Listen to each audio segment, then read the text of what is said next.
This is insane, you guys. I'm shocked by this news. So let me set the stage for you guys. I'm at PT, I'm rehabbing my knee, doing my dry needling, my squats, my lifting, all this stuff. And I get an ESPN notification come across my phone that says Nneka Ogwumike becomes the first player known to join. So the president of the WNBA Players Association just made a shocking move and she signed with a Saudi-backed league that's openly competing to dismantle the WNBA, and she did it right in the middle of the most crucial contract negotiations in women's basketball history.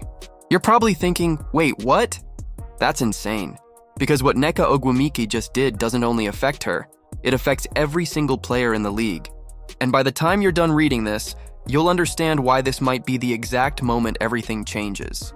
But here's what almost everyone is missing.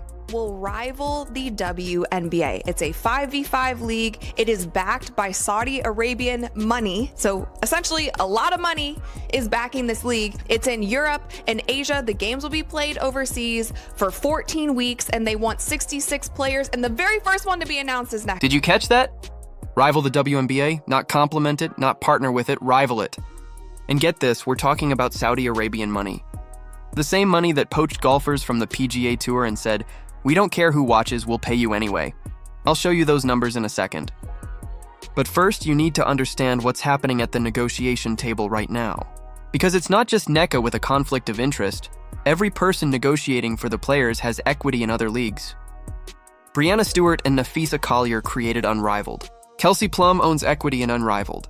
Elizabeth Williams, Brianna Turner, and Alicia Clark all have stakes in Athletes Unlimited, another off-season league. So when the WNBA owners say, "We'll raise your pay, but you can't play elsewhere," what do you think happens? Said in an interview with the Associated Press, she said that the compensation package was key to her signing with Project B. She said it's not something that's usually offered to us, and by us, I mean women athletes. So for there to be an entry level of equity across... The deal came with a massive compensation package. Translation, they offered her money the WNBA could never dream of matching.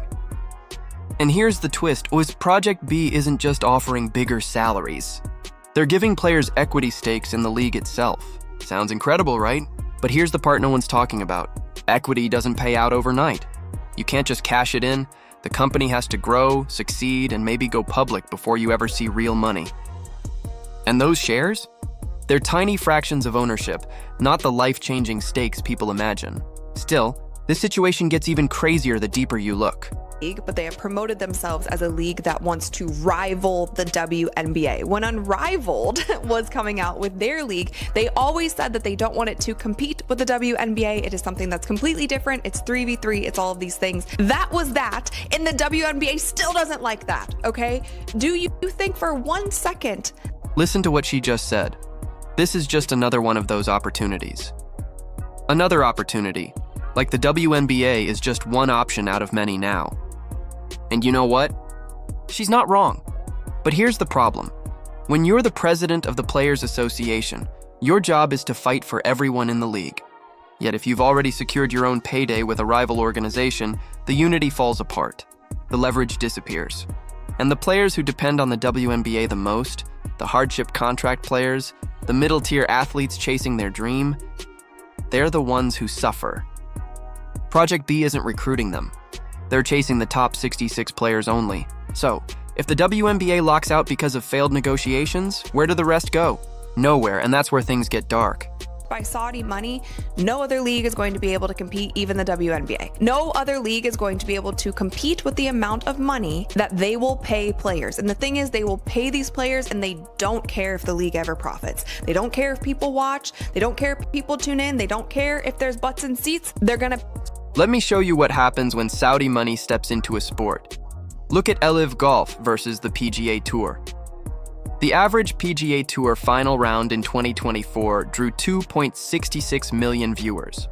LIV Golf just 385,000. Head-to-head, the PGA averaged 3.1 million. LIV's highest-rated event didn't even hit 500,000. Yet LIV players are getting way more money, because Saudi Arabia doesn't care about ratings, profits, or attendance.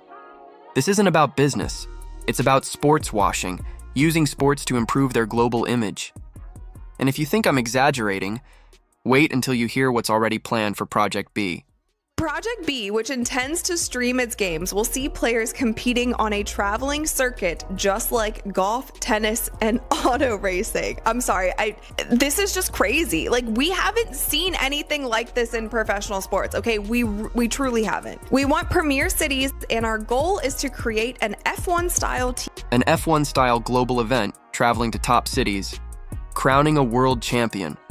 They're not just creating a league, they're trying to redefine basketball as a worldwide spectacle. And maybe you're thinking, well, that's good. More opportunities for women, right? Not exactly. Because splitting the sport into multiple leagues waters down the product. The WNBA just had its best season ever. Record-breaking viewership, packed arenas, new stars like Caitlin Clark and Angel Reese drawing millions of fans. The momentum was unreal. But now those same fans have to choose between the WNBA, Unrivaled, Athletes Unlimited, and Project B. Casual viewers won't keep up with 4 different leagues.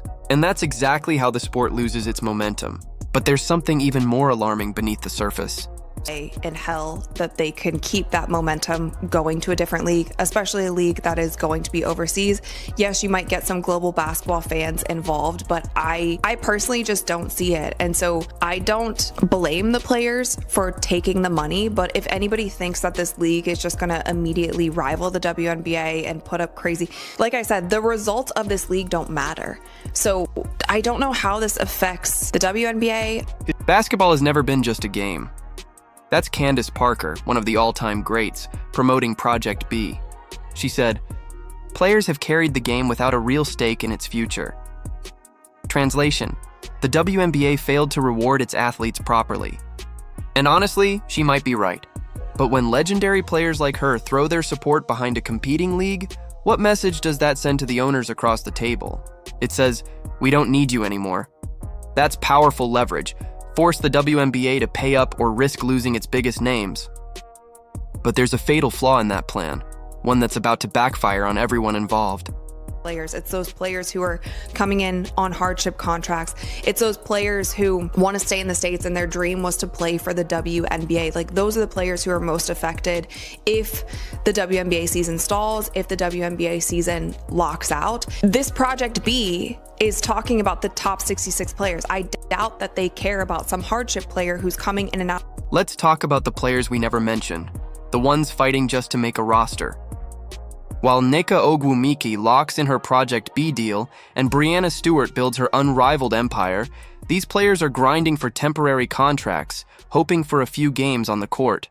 Their entire income depends on making a WNBA team. And if the season collapses from a lockout, they're done. Project B isn't signing them. Unrivaled isn't giving them equity. Their dreams die quietly while stars at the top secure personal deals. It's a painful reality. The ones who need unity most are the first to lose it. Promotes their league as the rival league to the WNBA. And again, I don't know what's going on behind the scenes. It could be getting so bad that Nneka's like, you know what? Everybody else at this table, all of these women that I have been fighting for, everyone else at this table is signed with somebody else. Why can't I? Why can't I take a bigger paycheck? Everyone else at that table has already signed somewhere else. So why shouldn't I? That's the thought behind Nneka's move. And honestly, it's understandable. When every other player rep has backup plans, why would you be the only one left exposed? It's game theory in real time, the prisoner's dilemma. Everyone acting in self-interest, leading to the worst possible outcome for the whole group. But here's where it gets even more insane. Something I realized while digging deeper into this story. Because now all of these players have equity and stake in these other leagues, and it's always been like this, and we've talked about it. I'm sorry if I'm rambling at this point, but I'm trying to wrap my mind around how any of this makes sense. Does this give them more leverage now? Does it make the conflict of interest worse? And my mind's kind of going to like, yeah, it makes it a bigger conflict. This creates an even bigger conflict of interest. Think about it. If the WNBA says, "We'll give you better salaries and a bigger revenue split, but you can't play in other leagues," what happens?